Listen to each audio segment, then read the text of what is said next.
రాధాకృష్ణుల ప్రేమ కథ అనేది శాశ్వతమైన ప్రేమకు ప్రతీక.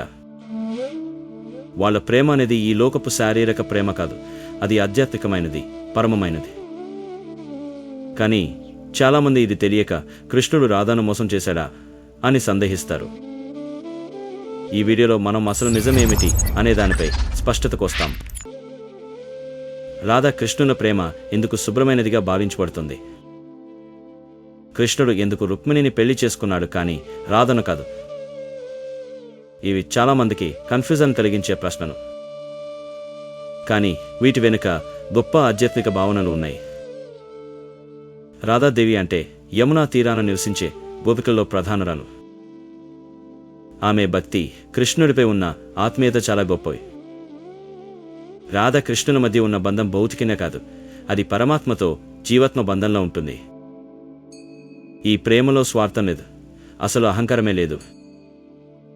కృష్ణుడు బాల్యంలో ఎన్నో లీలలు చేశాడు. గోపికలతో చెలిమి, వెన్న తినడం, పాటలు పాడడం. కానీ ఆ లీలల్లో ఒకటి మాత్రమే కాదు, ప్రతి ఒక్కటిలోనూ ఆధ్యాత్మికత ఉంది. రాధతో ఉన్న లీలలు కూడా అలాంటి దైవిక ప్రేమకు నిదర్శనం. కృష్ణుడు రాధను పెళ్లి చేసుకోలేదని చాలామంది తప్పుగా అర్థం చేసుకుంటారు. కానీ ఇది భౌతిక సంబంధం కాదు, ఇది ఆత్మ మధ్య ఉన్న దైవిక ప్రేమ. రాధా కృష్ణుల ప్రేమలో పెళ్లి అనేది అవసరమయ్యే అంశం కాదు, ఎందుకంటే అది లౌకికమైన ఒప్పందం. కృష్ణుడు ఈ భూమిపై అవతరించిన సమయంలో ఆయనకున్న ధర్మబద్ధమైన పాత్రలు ఎన్నో. ఆయన తన యథార్థ జీవితంలో ధర్మాన్ని స్థాపించేందుకు రుక్మిణిని, సత్యభామను వివాహం చేసుకున్నాడు. అని రాధతో ఉన్న ప్రేమ బంధం ఒక శుద్ధమైన ఆధ్యాత్మిక యాత్ర. రాధాకృష్ణుల ప్రేమ అంత గంభీరమైందే, అది శబ్దాల్లో పూర్తిగా చెప్పలేం. వాళ్ళ ప్రేమను నమ్మకం, భక్తి, త్యాగం ఈ మూడింటితో ముడిపడి ఉంటుంది. కృష్ణుడు ద్వారకకు వెళ్లిన తర్వాత రాధ తన జీవితాన్ని కృష్ణుని భక్తిలో కొనసాగించింది. ఆమెకు స్వార్థం అనే భావం లేకపోయింది, కేవలం భగవంతుడిని ప్రేమించడమే ఆమె ధ్యేయం. ఈ ప్రేమను మానవ సంబంధాలతో పోల్చలే, ఇది సాధారణ ప్రేమ కాదు, ఇది పరమాత్మను పొందాలనే ఆత్మకాంక్ష. అందుకే భక్తులు రాధాకృష్ణులను ఒకే దేవతలుగా పూజిస్తారు.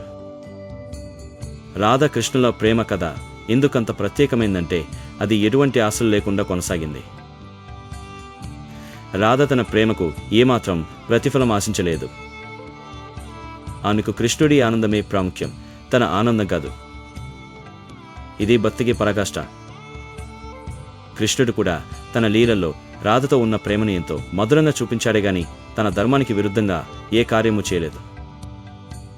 వారు విడిపోయినా వారి హృదయాలు కలిసిపోయాయి. ఈ ప్రేమను మానవ ప్రేమతో పోల్చడం చాలా చిన్న విషయం అవుతుంది. రాధాకృష్ణుల ప్రేమలో త్యాగమే ప్రథమమైంది. వారు శారీరకంగా దూరంగా ఉన్నప్పటికీ ఆత్మలుగా ఒకటే. ఈ ప్రేమ కథలో బాధ విరహం, కానీ అదే సమయంలో పరమానందం కూడా ఉంది. కృష్ణుడు రాధను మోసం చేశారా అనే ప్రశ్న అజ్ఞానంలోంచి ఉద్భవిస్తుంది. ఆయన ప్రేమ స్వచ్ఛమైనది, అది ఎటువంటి మాయాబంధాలకు లోబడినది కాదు. రాధాదేవి కూడా కృష్ణుడి లీలలు తెలుసుకొని తనకెంత భాగ్యం వచ్చిందో తెలిసి ఆనందించేది. భగవద్గీతలో కూడా కృష్ణుడు చెబుతాడు, ప్రేమతో నన్ను ఆరాధించే వారిని నేను మరువను. రాధా భగవతిని ఆరాధనకు శ్రేష్టమైన ఉదాహరణ. ఆమె ప్రేమ ఎప్పుడూ నియమితమైనది కాదు, నిష్కల్మషమైనది. ఈ ప్రేమలో భయము లేదు, లోబడి ఉండాలన్న భావనలు లేవు, కేవలం స్వచ్ఛమైన భక్తి.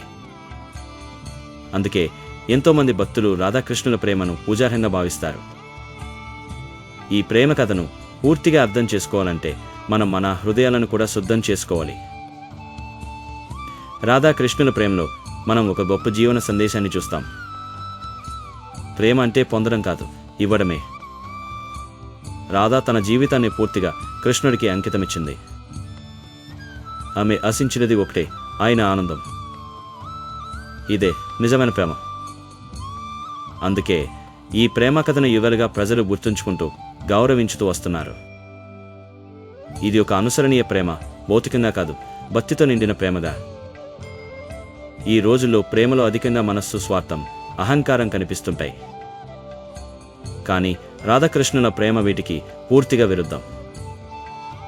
అది నిబద్ధత, త్యాగం, భక్తి ఆధారంగా సాగింది. ఈ ప్రేమలో విడిపోవడమే ఒక మానవ వికాసం. వారు శారీరకంగా వేరైనా ఆధ్యాత్మికంగా ఎప్పుడూ కలిసే ఉన్నారు. ఇది మనం కూడా జీవితంలో ప్రేమను ఎలా చూడాలో నేర్పుతుంది. కృష్ణుడు మానవ రూపంలో వచ్చిన ఈ ఇద్దరి ప్రేమ అనేది భగవత్ సంబంధానికి ప్రతీక.